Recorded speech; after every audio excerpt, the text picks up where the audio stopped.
Al mundo de boxeo entré por mi papá. Él era boxeador profesional y yo de chiquito, él me subió al ring. Hasta ahora, gracias a Dios, nunca perdí. I know where I'm at in this world.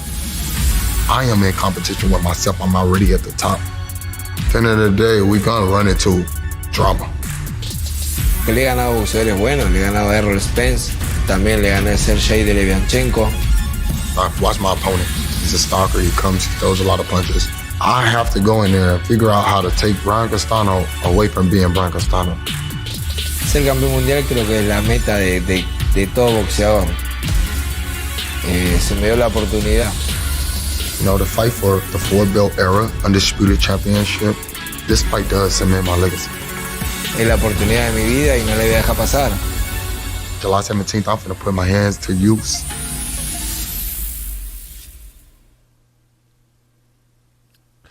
Showtime Championship Boxing returns to the great state of Texas, this time not too far from the Riverwalk in San Antonio, Texas. Hello, everyone. My name is Luke Thomas. I am joined by the gentleman on the other side of the screen. That's Brian Campbell. We're the host of Morning Combat, and we're getting ready for today's Charlo versus Castaño presser. Brian Campbell, not a moment to waste before we go right to the press conference itself.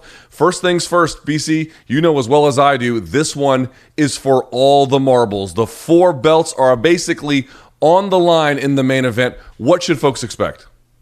They should expect drama. They should expect action, and certainly the high stakes that you spoke about coming in. 154 pounds, one of the most exciting divisions in all of boxing, one of the deepest. But what we're going to find out Saturday night is who is the best in show for the first time in the modern 4-belt era. An undisputed champion at super welterweight will be crowned. Will it be Jermell Charlo? Just one defeat, and he avenged that by knockout, coming in with 3 world titles, or unbeaten, reigning, and defending WBO champion Brian Castaño from Argentina, as rugged as they come. Luke, a perfect styles contrast, and one I think that is going to be great theater when they touch gloves Saturday night in San Antonio. Now, of course, as it always is the case with Showtime Championship Boxing, this will kick off at 9 p.m. in the East on Showtime. No pay-per-view. It's a huge fight, but it will be on regular Showtime, and of course, it will be a triple header. We'll get some more of the other fights a little bit later, BC, but for the moment, I do want to focus in on this main event. Brian Castaño, for folks who might be unfamiliar, the Charlo brothers are somewhat well-known, actually really well-known in the boxing world. Castaño is well-known to the hardcores and to some other interested folks, but for folks who might be catching him up for the first time or they've heard about this fight, what would you say is the scouting report on him? He comes after it, but he's not for as rugged and aggressive as he is, Luke, he's certainly not a one-sided brawler. This is a very complicated fighter who gets inside, gets underneath your defense, and loves to go to the body and floor you with punches, but he's also very responsible defensively. Here's the best thing you can say about this man's career up to this point. He's never been defeated, yet the one blemish on his record, if you want to call it that, a draw with former champion Erislandy Lara a few years ago. Look, that might be the best performance of Castaño's career, going in there against a super elite, longtime decorated champion in Lara and making Lara fight his style, which, as I mentioned, is in close range, lot of energy, lot of output in volume. He comes from a great historical boxing lineage in Argentina, including Carlos Monzon, Sergio Martinez, and Luke, he's looking to put his name right on that list, which what we talked about, the history at stake, all 4 belts on Saturday. When we had Tank Davis fighting recently, we were talking about what a win like that would do for his pound-for-pound ranking. Obviously, a guy like Charlo holding 3 of the 4 belts, if he wins the 4, it changes things. Very quickly, if you can tell me, where would it put him in pound-for-pound conversations if he emerges the victor? Jermell, like his twin brother Jermell, has been right around that 10-11 spot on the outside, ready to leap in. He puts all 4 belts together and hands the first loss to Brian Castaño in his career. You're going to see Jermell Charlo firmly in that top 10. All right, I believe that we are ready. So with that, we'll be back with you later. But for now, let's go down to San Antonio for the Charlo versus Castaño press conference. Well, hello, everybody. Welcome to this fabulous fight town of San Antonio, Texas. I'm Brian Custer, the host of Showtime Championship Boxing, and this is the final press conference for Charlo versus Castaño. And in this sport, we want the best fighting the best. This year, especially this summer, Showtime Championship Boxing has put an emphasis on the best fighting the best, and that's what we have coming your way on Saturday.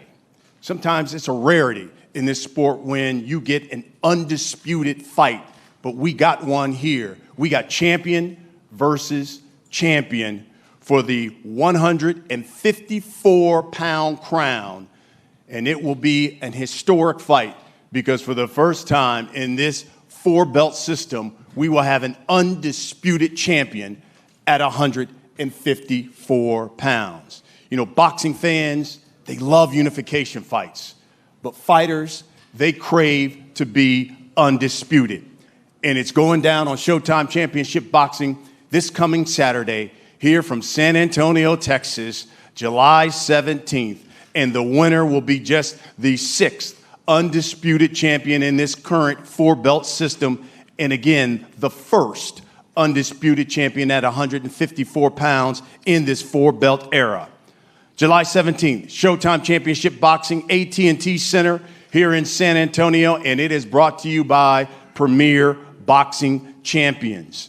The telecast jumps off at 9 p.m. Eastern, that is 6 o'clock Pacific time, and it will also feature two other great fights. You've got the interim WBA lightweight champion, Rolly Romero, defending his title against Anthony Yigit in the co-main event.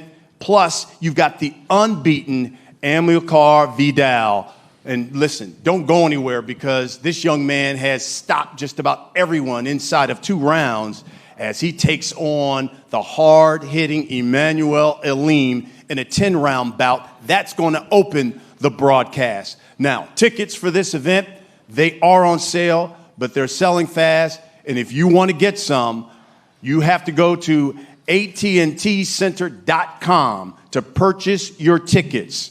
This event is being promoted by Lions Only Promotions and, of course, TGB Promotions. And make sure you get your tickets because you do not want to be that guy standing outside the AT&T Center on Saturday trying to call somebody, trying to get inside the venue. The Romero fight is also being promoted by Mayweather Promotions. Now listen, as I told you, when it comes to Showtime Championship Boxing, we put an emphasis on the best fighting the best. And the man who put together our fight schedule, I like to call him boxing's best friend. He's intelligent, he's informative, he's innovative, his swag is on 100. He is the president and GM of Showtime Sports. He's none other than Steven Espinoza. Thank you, Brian. And before I get into this fight card, I want to point out, or at least give a comment. If you feel like you see Brian Custer everywhere, it's because you do. And he has been added to the ESPN roster in a very high-profile role. From SportsCenter to calling live games, you're going to be seeing a lot more of Brian. We're proud of him. We've been, he's one of our homegrown stars. I want to congratulate him and on this well-deserved recognition and a great new gig. Don't worry, you'll still be seeing him on Championship Boxing. We got a tight hold of him, but it's well-deserved to see him, getting other networks involved in a very high-profile role at ESPN. Now, with respect to this card here tonight or tomorrow night, I'm going to be very brief. You don't need me talking about this card to know how big it is. It's the undisputed 154-pound title. That's all you have to say. First in history. We've got 6 fighters up here, 4 losses between them. This is a high-quality card, top to bottom. We have, in the opener, a middleweight bout, Amilcar Vidal and Emmanuel Elim. That is a co-feature, maybe a main event on just about any other network. Rolly Romero, one of the most entertaining lightweights in the division, on a very tough substitute opponent, Anthony Yigit. And of course, in the main event, it is the best fighting the best, as Brian points out. The consensus #1 fighter in the division, Jermell Charlo, again, another fighter that we're proud to say grew up on Showtime. We're thrilled to have him back. He is the best fighter in the 154-pound division. But there's one other belt out there and one other guy who may have an argument about that, and that's the WBO champion, Brian Castaño. He's not the household name that Jermell is, but he is a tough fighter. This is a real fight, and whoever emerges as the victor on Saturday night has earned the undisputed title. Again, thank you for joining us. We'll see you Saturday night. Told y'all, man, this guy's swag on 100. Let's talk about these fights. And I think Steven hit it. I mean, you look at the main event. Two of the best fighters on this planet at 154 pounds. You look at their records, just one loss between those guys. You go to the co-feature. Again, two fighters, just one loss between them. And then you go to the opening fight. Vidal and Aline. Again, just two losses separates these guys. So from top to bottom is what Showtime is bringing you. Competitive fights, high stakes, meaningful fights. And we're going to start with the first fight of the night that begins this broadcast, because you've got two really exciting fighters, young fighters here going at it. And Amilcar Vidal Jr. and Emmanuel Aline. Aline, 18-2-2, 11 knockouts. Vidal Jr., 12-0, 11 knockouts. Here's the interesting thing about young Vidal. He has stopped 10 of his 12 opponents inside of 2 rounds thus far. So I'll start with you. Amilcar, let's go to Saturday. Since you have stopped 10 of your 12 opponents inside of 10 rounds, or 2 rounds, I should say, will Saturday be the same thing? Bueno, Amilcar, la pregunta aquí de Brian Caster es, ya que pudiste detener a varios de tus rivales dentro de 2 rounds, ¿crees que el sábado se repite la historia y la pelea va a durar un suspiro? No, creo que es un gran rival, un gran oponente, sabemos de las características que tenemos enfrente, pero estamos tranquilos, me fijo en mi trabajo, tuve un gran campamento, llego a un 100% y estamos tranquilos para salir a dar lo mejor el sábado. I don't know about that because, you know, I have a great opponent in front of me, somebody that has done a great job himself. I'm focusing on my work, on what I have done. We're really confident. We have put a lot of work in the gym, and we're ready to go on Saturday night. Emmanuel, listen, he certainly has not faced anyone as accomplished as you are. Is Saturday a night where we find out what Amilcar Vidal is all about, and are you introducing him to the championship level on Saturday night? I mean, I'm looking forward to being a world champion. You know, it starts with Saturday. Whatever he's going to bring, I'm ready for it. I've been training. I got one of the best trainers in the game. I mean, formerly used to work out with the world champion, Jermell Charlo. So I'm ready for whatever he got to bring. There will be no early stoppage or none of that. You haven't fought since December of 2019. Will rust be an issue at all? No, none at all. I've been working with the champs, man. Best in the division, 154 and 160, the Charlo brothers. He says there will not be an early stoppage at all. What should we expect when you get in the ring with Emmanuel Aline? Bueno, él dice que esta pelea no va a terminar temprano ni loco. ¿Qué pensás vos que podemos esperar dentro del ring de parte de Vidal este sábado? Confío plenamente en mi trabajo, en lo que hice en el gran campamento que tuve con mi equipo. Repito, sé la característica del oponente que tengo enfrente, estoy tranquilo y sé que haciendo mi trabajo a la perfección el sábado, si Dios quiere, todo va a salir bien y nos vamos a llevar el triunfo.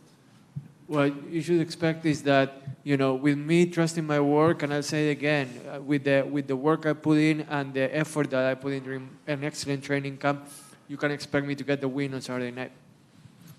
Emmanuel, last word. What should we expect when you get into the ring with this man? You expect a real fight. I mean, anybody knows you put me against anybody, it's going to be a real fight. There's no easy fights. You have people like, you have a good promoter. You have fighters, you want to see what they do, but when you go against me, you know, it's a real test. So I'm ready to put the real work in. That's going to be the fight that's going to open the night. And then we get to the co-feature. And once again, you've got a young man who is the interim WBA lightweight champion, and Rolly Romero, Anthony Yiggett, who is 24-1-1, 8 knockouts. Anthony, I'll start with you. I think same question. 25-month layoff, longest of your career. Rust at all an issue, considering you're taking on a man who's been active and obviously has a title? No, I wouldn't say that that would be an issue because I'm always training and I always make sure that I'm in shape and ready for fights like these because I know that, you know, I fought for the world title once and I know that people are gonna try to take advantage of that and kind of bring me in last minute to fight me. So I was kind of always preparing for war and yeah, that's what I got. So actually everything worked out just as planned. And obviously, you know, you were training for another fight, but you know, you've never fought lower than 139. It's the lowest weight you've been. So here you are fighting at 135. Will you still have that same power, you think, at this lower weight? I think, if anything, 135 is my real weight class. You got to remember that, you know, I've been fighting a lot in Europe, and in European standards, I've done quite well at 140. So I haven't really felt like I need to go down to 135. And then obviously I came up here fighting for the world title at 140 and you know, realized that no, they are a bit too big for me. So I need to go back to my real weight class, which is 135. The problem is that because I'm ranked at 140, I'm getting all the fights at 140, and I'm not one to say no to a fight, and I want to back down. So I've always taken them and never really made that move down to 135. But now I'm here, now I'm making my move to the States, and there's no better time than now. Rolly, listen, you were training for a lefty. Luckily, the man you'll be facing Saturday is a lefty. And you've had a tendency to stop these guys, especially in one round. If you look at your record, I think it's been 3 of them you've stopped in the first round. Will we see number 4 on Saturday? Of course, in the first round. You calling it just like that for San Antonio? Yeah, just like that. I'm going to call it. I'm confident with what I say. What do you know about Anthony? What have you seen? And what does he pose that you say, I need to be cognizant of that on Saturday?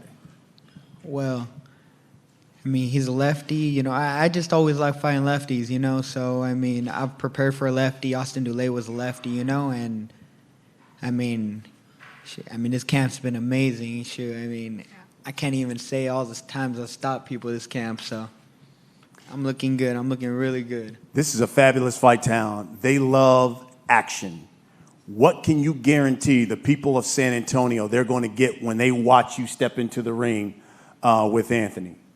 Well, sure. Like every single time I ever fight, everyone loves when I fight. Everybody always show up, so don't show up later. You'll miss knockout. Anthony, final word here. You're taking on a guy who has a belt, and he says he's stopping you in the first round. What can you tell the people of San Antonio to expect? Well, I mean, they can expect and get ready to dig it. I think I'm going to come in and make a, you know, great fight. And, you know, I'm going to get the win. That's why I'm here. So, but, you know, I see why he's so confident. And he should be. I mean, he's here to win. I'm here to win. So, and that's what the people want to see. They want to see 2 confident fighters fight. And that's what they got. So it's a perfect co-main event, warming up the people for the main event. I can dig it. I like that. All right, here we go. So we get to the main event.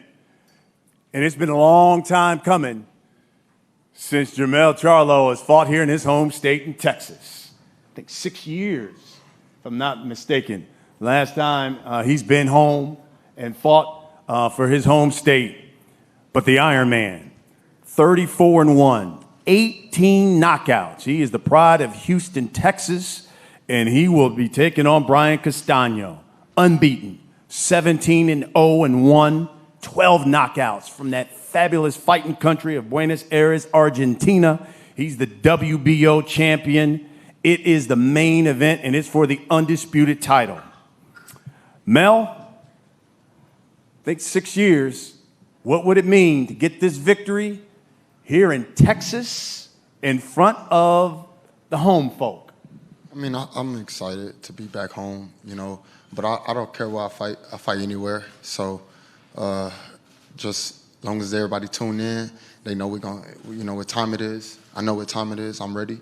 I'm more than ready. I'm excited. I'm anxious and just wanted to be in the ring. And it's one thing to be the unified champ. It's another thing to be the undisputed champion. What does that mean to you, and what would it mean to you? It's a dream come true. You know, I wanted to be an undisputed champ when I was a child because, you know, that's always the highest it can get in boxing. And so, you know, to have this opportunity to see these moments, you know, I look back and I just, you know, want to say thank you to all my team and everybody that's pushed forward for this. Thank you, Dominique, for rocking with me when I was young. He bought me shoes when I was a young man. Watching him train and Ronnie Shields and watching, you know, other champions in the gym, Evander Holyfield, Juan Diaz, Rocky Juarez, and my whole Texas native fighters. And I just said, you know, now is the time that me and my brother finally get the opportunity to show the world more than what we worked. And Samson, I done fought a lot of his fighters. You know, I see you in the crowd. I just think that like now is the time. You know, Showtime has done a terrific job with us. So has Fox. But I'm gonna say Showtime because I've been fighting on Showtime lately. But you know, this is that moment. This is that time. You know, opportunities don't come too often. And if a boxer wants that, you know, you got to go and get it. This is my moment. You know, these are the kind of fights where, for a fighter, you're undisputed. You're usually pound for pound, and generally these are the kind of fights that put you in the Hall of Fame. You think this fight is what does it for Jermell Charlo, pound for pound, Hall of Fame? Man, I feel like I'm not even old enough to think about Hall of Fame, you know, like mentally. So I'm just like fighting, like just this is the time of now. So it's like a Hall of Fame is like, okay, yeah, that's later. You know, right now it's accomplishing a goal that, you know, that's going to take 36 minutes possibly or earlier, depending on what could sustain. So, you know, I'll look into the Hall of Fame. I'll look into all of that other BS that they be talking about after Saturday night. Brian, same question for you. What would it mean to you, because you come from a fighting family, what would it mean to you to be the undisputed champion, and what would it mean to Argentina that loves the sport so much? Bueno, Brian, vos venís de una familia que tiene una historia en el boxeo, pero para vos personalmente, ¿qué significaría el poder ganar esta pelea, el ser el campeón indiscutido? Y no solo para vos, ¿qué crees que significaría para tu país, para Argentina, el verte como campeón indiscutido? Bueno, creo que la otra vuelta ya lo dije, ¿no? Es para mí lo más importante para mí, para mi equipo, mi familia, para mi país. Es una gran oportunidad de seguir sumando cosas positivas para el boxeo argentino, y esta es una gran posibilidad, ¿no? Creo que ante un gran rival en Estados Unidos, por los 4 cinturones unificando, creo que esta es la oportunidad que se nos dio y vamos a aprovecharla, ¿no? Creo que estoy en mi mejor momento y disfruto esto. Y entonces el 17 vamos a dejar todo para traernos la victoria y unificar. Well, I've said it before and I'll say it again. For me, for my team, for my family, this is yet another opportunity to leave Argentinian boxing way up there and put another star in that legacy. That's my goal. This is the opportunity that I crave, that I want, and I'm enjoying this moment. So I promise you that on Saturday, July 17th, I'm going to leave it all out there for everybody. Brian, you know, Mel's fighting here in his home state. He's considered the top fighter at 154. You made the comment this week that all the pressure's on him Saturday night. Tell us why. Bueno, vos ya has dicho que toda la presión es de Jermell. Decinos por qué crees que la presión es suya y que vos llegás de punto pero bien cómodo. Creo que, bueno, obviamente, ¿no? Él tiene que hacer un buen papel en su casa con su gente y brindarle su espectáculo al público, ¿no? Pero obviamente yo vengo a hacer mi trabajo, él va a hacer el suyo, obviamente. Creo que más allá de eso, yo vengo a hacer lo mío, vengo entrenando muy fuerte durante más de medio año, 8 o 9 meses que estoy metiéndole duro a esto y esperando esta oportunidad y nada, creo que la presión para mí no hay presión, siempre fui visitante y siempre fui de punto y terminé siendo banca, así que esta no va a ser diferente, voy a trabajar y a hacer lo mío. Well, see how the pressure? He's in his home state. He has to also put on a show for the fans. So that's why as far as I'm concerned, I have been training for 8-9 months. I've been training so hard, and I'm comfortable in the role that I am at. In fact, I may be the underdog right now, but I always come in as the underdog, and I end up being the favorite after I win. So that's what's what I want to see happen on Saturday, and I don't feel any pressure because I'm ready to fight on Saturday night. Mel, you feeling the pressure? Nah, that's funny. I don't have no pressure on me, man. I've been here so many times in my life. I've been boxing since I was 8 years old. If I had pressure, I wouldn't be in this moment.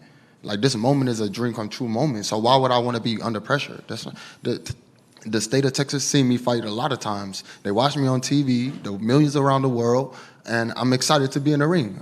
The pressure is on him.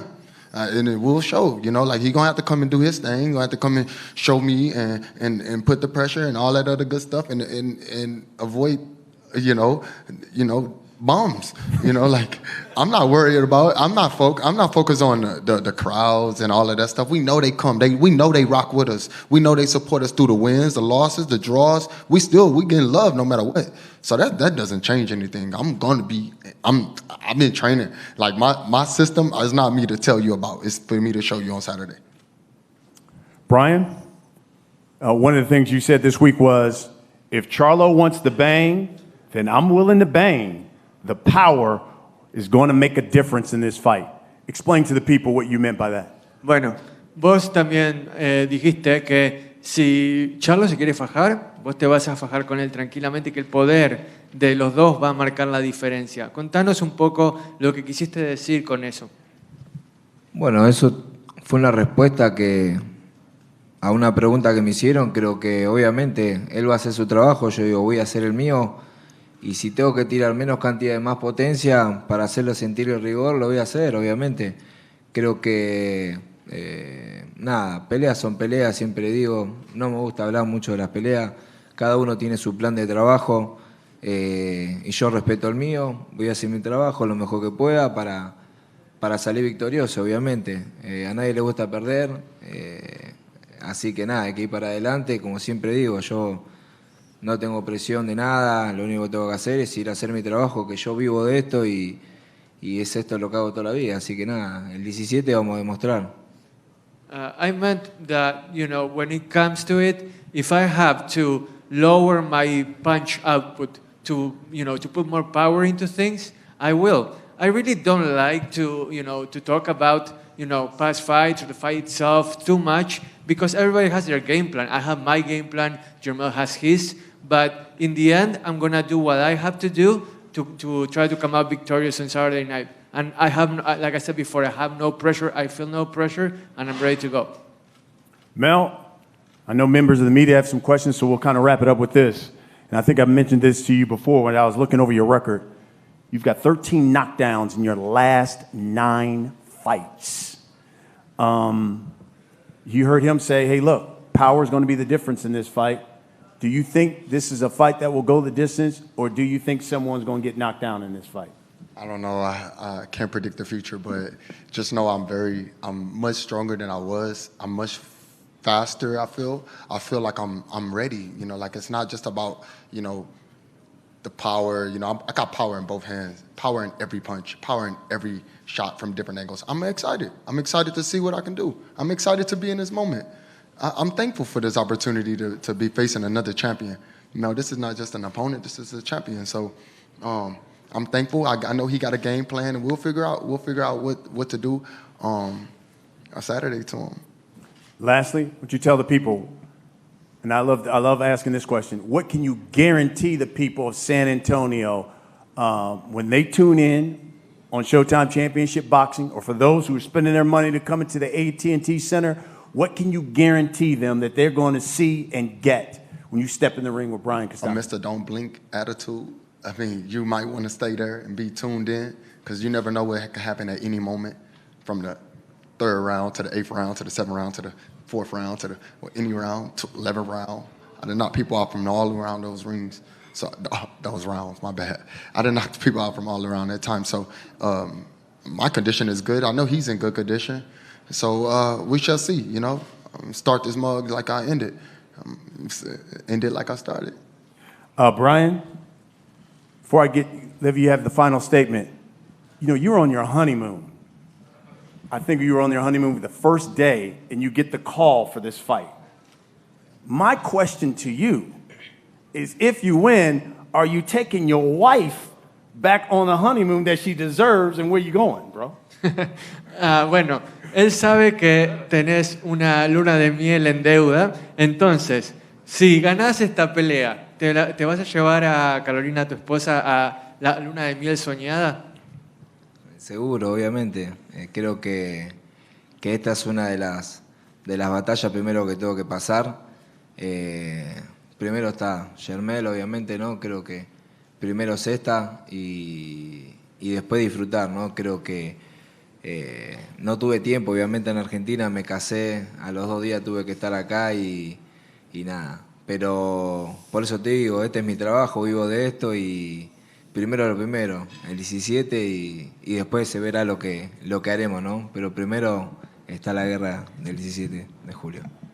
Absolutely, but first things first, we have a war to fight on July 17th. I'm not thinking about anything that has to do beyond Jermell and our fight on Saturday. However, having said that, after this fight, yeah, it's going to be time to enjoy, but my mind is fully set on Saturday night. And what can you guarantee the people of San Antonio that they will get on Saturday when you step in the ring with Mel? ¿Qué le puedes garantizar a la gente este sábado cuando enfrentes a Jermell? Que bueno, que se van a disfrutar la pelea, que no los voy a defraudar y voy a dejar todo lo que tengo que dejar para llevarme la victoria. Creo que es un gran oponente, es un gran campeón y nada, yo también por algo llegué a estar donde estoy hoy en día y nada, voy a dejar todo y le garantizo a la gente que esto va a ser una guerra y vamos a demostrar por qué estamos hoy en día acá en el primer nivel y nada, a disfrutar de esta pelea. Creo que lo van a disfrutar y eso se lo voy a garantizar. I guarantee that I'm not going to disappoint you. I guarantee that you're going to enjoy this fight, and I guarantee that you're going to see a full-out war on Saturday night. We're going to do whatever it takes to come out victorious, and in the end, we want fans to enjoy the fight here in San Antonio and both on Showtime Championship Boxing as well. Absolutely. That's what you're going to see here. 3 fights. Of course, the main event, undisputed title at 154 pounds. I know there are members of the media who have some questions. We have a mic, and we'll just pass it around. If you could, please raise your hand and tell us who you're representing. Aaron Cantu with FightHype.com. Mel, it seems like when the stage is the biggest, that's when you shine the brightest. You know, in fights you've been in where people believed your opponent could give you some fits, like Hatley, Lubin, and most recently Rosario, what allows you to shine in these moments in the big stage? I mean, a focused Mel is the most dangerous Mel that you could be. So this is a great opponent. This is a great fighter. He wants to fight. He wants to dog it out. He want to bang. He want to do whatever. You know, I got different skill sets. Shout out to Juan Guzman. We incremented some different things. Shout out to Derek James. We continued on some different things, and I feel like a better fighter now. So a focused Mel will be the difference. Mel, what did you make of him defeating Errol Spence in the amateurs? That amateur shit don't matter, man. I don't want to talk about no amateur shit. This shit don't matter to me. Fucking amateur boxing right now. This is professional, unified, undisputed championship. We can't talk about what happened in the amateurs. Those accolades don't matter.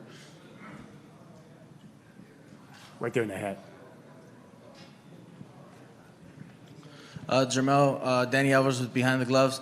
I wanted to ask, in the last two years basically since your lone defeat as a professional, what do you feel that you have learned the most and been able to develop since that, and be able to get here now, not just get your title back, become unified champion, and now fight for undisputed come Saturday night?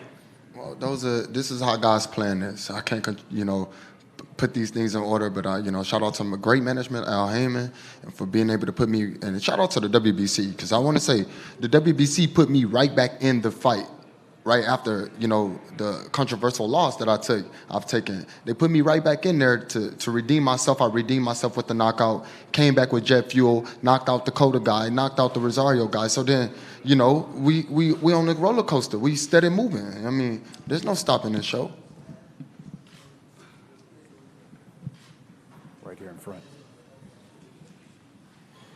Hola, ¿qué tal? Buenos días. Desde Argentina para Jermell Charlo. Le quiero preguntar cuánto paga de patente por la camioneta negra. ¿Cuánto paga de patente? ¿Cuánto paga de patente? Sí. Well, Oye, seguro. Well, the question is here for Brian Castaño, and the question from Lucas Tolosa here is: how much are you paying for the black license plate in your black SUV? ¿Qué es lo que? O sea, you asked me that? Esa es la pregunta, la tenés que responder vos. I don't know what he's talking about. No. I didn't get the question. If that's the question for me, because he knows Spanish, so you could just talk to him in Spanish. Sí, la pregunta fue esa: ¿cuánto paga de patente y de seguro?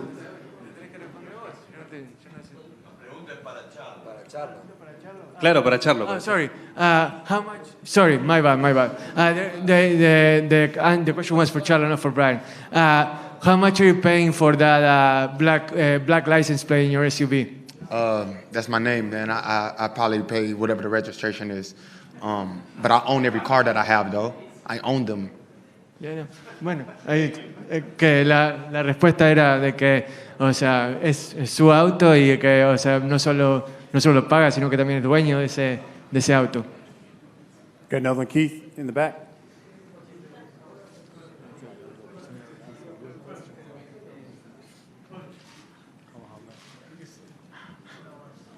In the back there.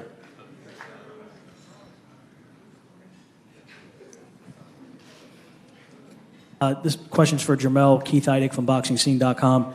Jermell, what did you think? I know he's obviously a southpaw, but what did you think of Brian Castaño's performance against a fighter you're very familiar with in Erislandy Lara, and did you think that he won the fight? I don't necessarily want to say that he. I feel like Erislandy Lara made a pull that fight off by an edge. Brian Castano did put a lot of pressure towards the end, and I feel that the punch rate wasn't where mine is at. The power wasn't where mine is at. So those are the fights that make a difference. And I have a question for Brian also. Brian, how do you think Jermell compares to the best fighters that you fought in Michael Soro and Erislandy Lara? Bueno, Brian, ¿cómo crees que Jermell se compara a grandes oponentes que tuviste en el pasado como Erislandy Lara y como Soro? No, solamente en la altura y el alcance. Creo que son boxeadores diferentes, pero cada uno con su característica. Lo único que lo relacioné fue en la altura y en la envergadura de brazo. Just in height and reach either. Those will be the only similarities I see between Jermell and the two opponents that you mentioned. The rest, Jermell is his own man and a tough opponent to fight. Anybody else?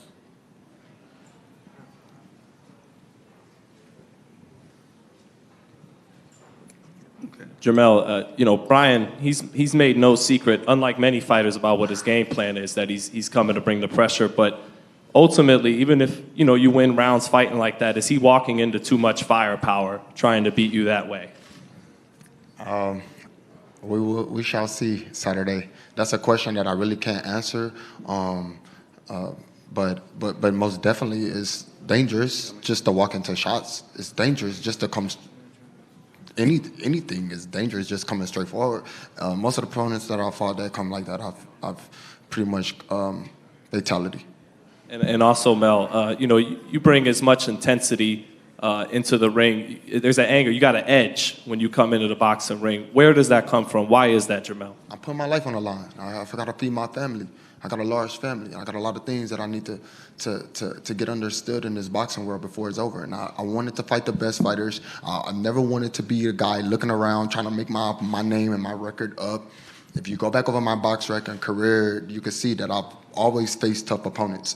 Even when I was with Golden Boy Promotions, they always put me in there with guys that was tough, and I guess they wanted to see if I could pull it off. My mindset was always stay down so you don't get cut. Like the NFL, they gotta work harder than the next person because they got somebody trying to take their position, and that's kind of what this is always about for me.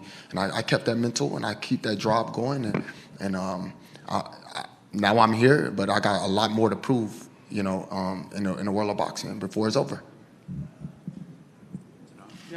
Jermell, my name is Joe Villanueva. I'm your cut man. I was with you in New York City when you fought against Harrison the first time. I know you won that fight. I just want to make everybody know that you haven't lost. You've never lost in my eyes. Thank you, San Antonio. Joe, he from San Antonio, so I appreciate you coming in. Thank you, for sure. I don't feel like I lost, but it's boxing.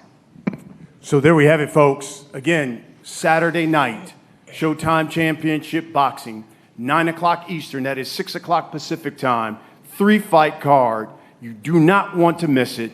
If you want tickets, you got to go to AT&TCenter.com to purchase your tickets.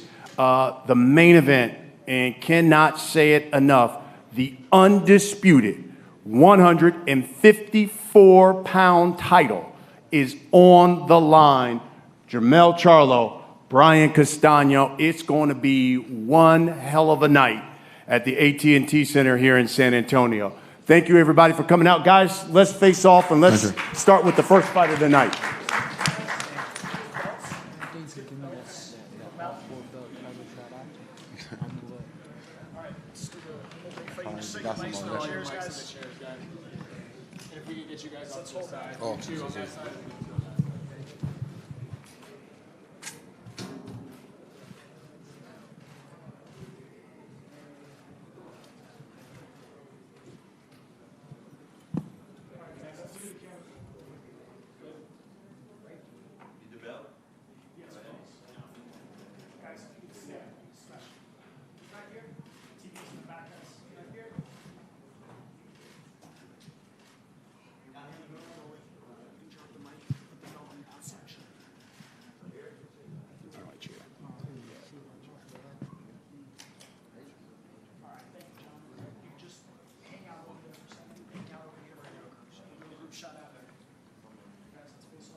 TV's in the back, guys. Back here, guys.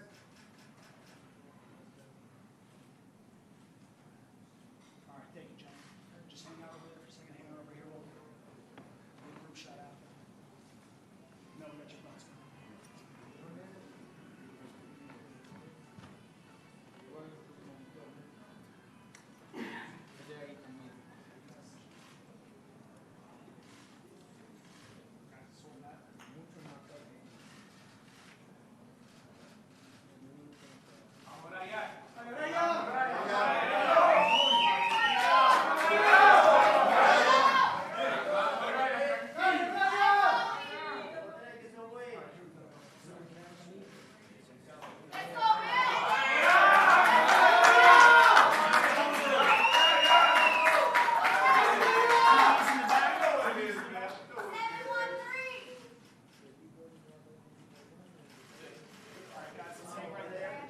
Everybody? Okay. Rolling. Let's get rolling.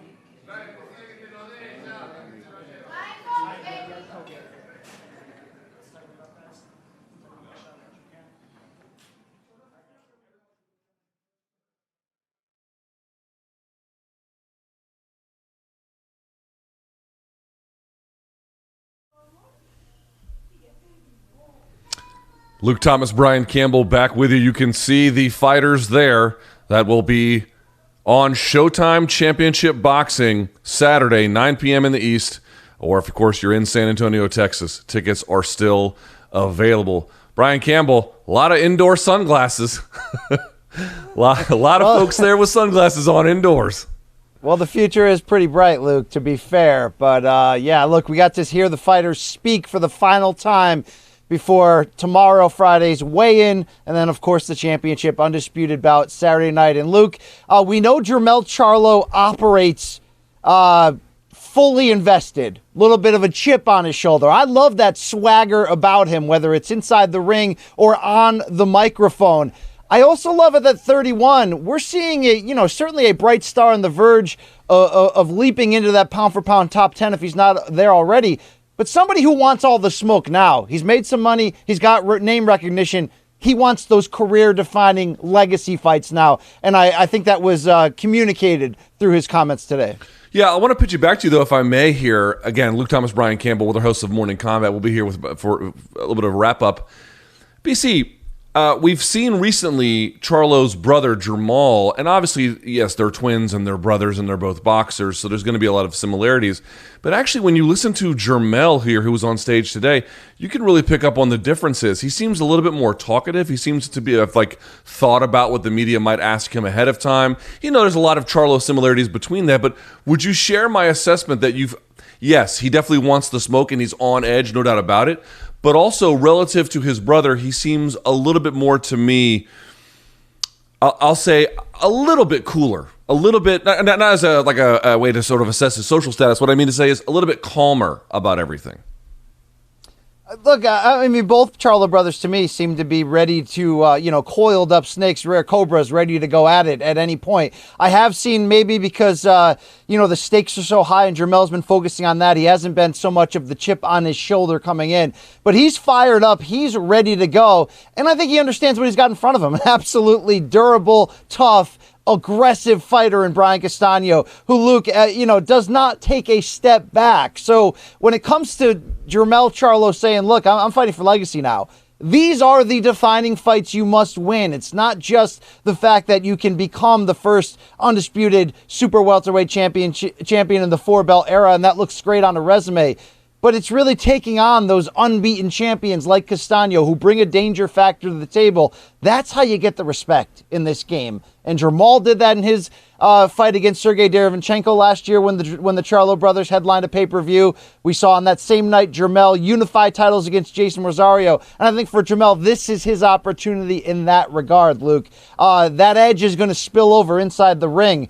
And that's, I think, where we get into why this is such a great style matchup. The straight-ahead volume style of Castaño against that pinpoint accurate sniping job that Charlo brings to the table. We're going to see fireworks. It's going to happen on Saturday. I can't wait to see it. In your mind, and obviously their opponents are going to be very, very different, even with similar styles or stances or anything else. In your mind, has Castaño fought anyone close-ish to Jermell Charlo? Not so much in ability, but perhaps some of the physical tools, some of the styles. It's hard to say. Certainly, ability-wise, level, elite status-wise, his fight against Erislandy Lara, which was the draw inside the Barclays Center just a few years back, was the biggest ticket to date in terms of gauging exactly who Brian Castaño is. When he has faced fighters who are just a step down from that, he has looked even more dominant. I mean, he blew away and finished Wally Amatoso, a tricky veteran. And then he comes back after a long layoff during the pandemic, and earlier this year faces Patrick Teixeira, the champion from Brazil. And Luke, he was giving up big-time height, big-time reach in that fight, and he just had a rugged, hard-nosed performance to win a very wide and clear decision. So has he faced somebody as explosive as Charlo? No, certainly not. Not somebody as athletic, not somebody who can put together what I think is a rare combination in the sport today. When you can put elite speed, both hand and feet, with fight-ending power, which both Charlo brothers can, and certainly Jermell at 154, that's a dangerous combination. And no, Castaño has not fought that, even though he fought very well against Erislandy Lara, and you really could have, flipped a coin on who won that fight. He has not fought someone as explosive. And look, I think that's where this style contrast is going to come into play so well. both bring to the table a style which is the kryptonite for the other one, okay? Castaño attempts, according to CompuBox, nearly 3 times as many punches as Charlo per round. He lands more than double what Jermell Charlo does. So you talk about on the scorecards, where we've already seen Jermell in close fights with Tony Harrison, one in which he lost a disputed decision. We saw Jermell, in fights in which he scored late knockouts, where he was down on the cards or it was close. Luke, Jermell is very selective, sometimes too selective with his punch output. When he lands big, he can finish you. But if he can't finish Brian Castaño, this is the wrong opponent for him. A guy who can double his output, triple it in fact, and throw nothing but power shots on the inside. Conversely, of course, Luke, and that's why you have Charlo being so confident, if Castaño's going to put his head down and come forward, you're walking right into the spider web. Leave a message and I'll call you back. If you look at the odds for this one, BC, they're obviously vary depending on where you look, but they've got Jermell Charlo at about a minus 240, 250 favorite, and Castaño at about plus 200. For boxing odds, that is actually close. In fact, that's the tightest of all the odds on the 3-fight main card. Do you agree roughly with the odds maker's assessment? I do. You look fighter for fighter, who's the more skilled guy? Who's got some of those skills that jump off the screen? Certainly Jermell Charlo, as decorated in this division as they come, has won big fights, has multiple ways to win big fights, can box just as good as he can punch. But Castaño does have that secret weapon of that combination of hard-nosed toughness and an ability, like I said earlier, Luke, to not only get inside on you, getting inside on somebody is a great skill to have, but sometimes you got to pay a big price to do that. Castaño's tricky. He has a way of getting inside without taking heavy damage, squaring up, and then coming at you with that two-fisted attack. So if he can go to the body early against Charlo, this could be a very interesting fight as the rounds progress. I like Charlo as your favorite, certainly, but I like that these odds are close enough to show you Castaño's coming in there, not as a live underdog. He's coming in there as an unbeaten champion looking to become the undisputed king. With an incredible chance to win here. For the victor, when they hoist all those belts in the air, BC, we've seen that recently, right? Usyk, Taylor. But is there a way, looking back in the history of boxing, for the folks who've been able to fully unify the 4 belts? And obviously this is sort of a newer era. That hasn't always been this case. But since the 4-belt era has been in play, what does it do for the victor? Like, when you get this, obviously it's the first time anyone's going to do this in this particular weight class, but can we say that it confers more than just a footnote in history? What kind of status is conferred upon the winner? Yeah, look, it's legitimacy at the end of the day. It's the old school way boxing used to be, which I think a lot of us long for. One division, one name, one face, one champion. It certainly gives you that undisputed, there's no argument, you are the man in the division. But to get there, Luke, you got to be champions. Jermell Charlo had to go in there against Tony Harrison and win back the belt by knockout that he had lost by disputed decision. He had to go in there against a dangerous Jason Rosario and finish him to the body to collect more titles. Now he's got to go in there against unbeaten Brian Castaño. So what it shows you is it somebody that isn't just the face of a division by factor of having put together all 4 belts. It's the journey of having to go through there and beat other champions to do that. You don't see it often in boxing today with all the politics, with all the influx of belts. Sometimes it can be confusing. Which belt is which? Is this the real belt? Is this a secondary belt? No, we got all 4 of the belts on the line on Saturday to have one undisputed champion. And you mentioned it, in this 4-belt era, when did that begin? It really depends on when people decide that they've recognized that 4th sanctioning body as legit. But somewhere in the late 90s, early 2000s, this was the 4-belt era. We've only seen it 5 times on the men's side. It was Bernard Hopkins and Jermaine Taylor at middleweight in 2004 and 2005 when they fought each other after Bernard unified against Oscar De La Hoya. It was, as you mentioned, the cruiserweight king Alexander Usyk who put together 4 belts 3 years ago before moving up. It was Terrence Crawford at 140 just 5 years ago, and Josh Taylor just this past year at 140 also right after him. But we've never seen this at 154, and I think there's a reason why you've only seen it 5 times in at least the last 20 years. It's hard to do in this game today, and it certainly allows you to put a giant feather in your cap, whether you're talking about your legacy at the end of the day or just where you stand in the sport today. I've gone into a division, I've made it my own, I've left no doubt. All right, very quickly, reminder, this is a 3-fight main card, your co-main event. Rolando Romero taking on late replacement Anthony Yiggett. This is actually going to be for the WBA interim lightweight title, which, by the way, BC, Romero picked up that title when he beat Jackson Mariñez, but that was a very disputed contest. He did have a win afterwards against Avery Sparrow. What are you expecting in that co-main? Look, I'll tell you what, Rolly Romero's a fun fighter. Love him, hate him, he don't care. I'll tell you that much. He's full of swagger. He believes in his power, arguably, more than any other fighter not named Deontay Wilder in this sport. And what that means is his boxing skills are not on the same level of his power. You mentioned that Mariñez fight, which was iffy. It looked like he had lost that from our vantage point. It doesn't matter when you hear Romero talk. He believes he's the best in the game. He already picked a first-round knockout as a prediction of Yiggett, who's battle-tested, former title challenger. I expect this to be like any other Rolly Romero fight. Fun as all heck, because he comes in there to do one thing, Luke. It's to knock you out. And he has no other plans on doing anything else but just that. I mean, Luke, you saw how he was dressed. You saw his swagger. It must be good to have that kind of self-confidence. Shout out to Rolly Romero there. I mean, he had the combo of the white pants and the sunglasses indoors. Incredible. All right. And to open up the main card on Saturday night, BC, is a middleweight contest. Amilcar Vidal taking on Emmanuel Alim. What can we expect there? Look, Alim's a tough out in this division. He's a guy who's been really trying to establish himself and make his name up there with the champions. And this is a good matchup for him in that regard. I expect action in this opener, and I expect the fighter who gets his hand raised at the end of the day, although I certainly like Alim's chances a little bit more of really starting to make a run here and starting to seek out those bigger names. So a good early test on this triple header to kick things off as we set the table toward the Undisputed Championship to close the night. All right, well, Brian and I will be back tomorrow for the weigh-ins right here on the Showtime Sports YouTube channel. And, of course, the fight itself, 9 p.m. in the East on Showtime, regular Showtime. If you want to try Showtime, you don't have it, you can go to Showtime.com and you can kick off a 30-day free trial. If you're looking for tickets, of course, there are some still available in San Antonio. For Brian Campbell, I'm Luke Thomas. We'll be back tomorrow for the Charlo versus Castaño weigh-ins. Until then, we'll see you later. Al mundo de boxeo entré por mi papá. Él era boxeo profesional y yo de chiquito, él me subió al ring. Hasta ahora, gracias a Dios, nunca perdí. I know where I'm at in this world. I am in competition with myself. I'm already at the top. At the end of the day, we're gonna run into drama. Le he ganado a boxeadores buenos, le he ganado a Errol Spence, también le gané a Sergey Delevianchenko.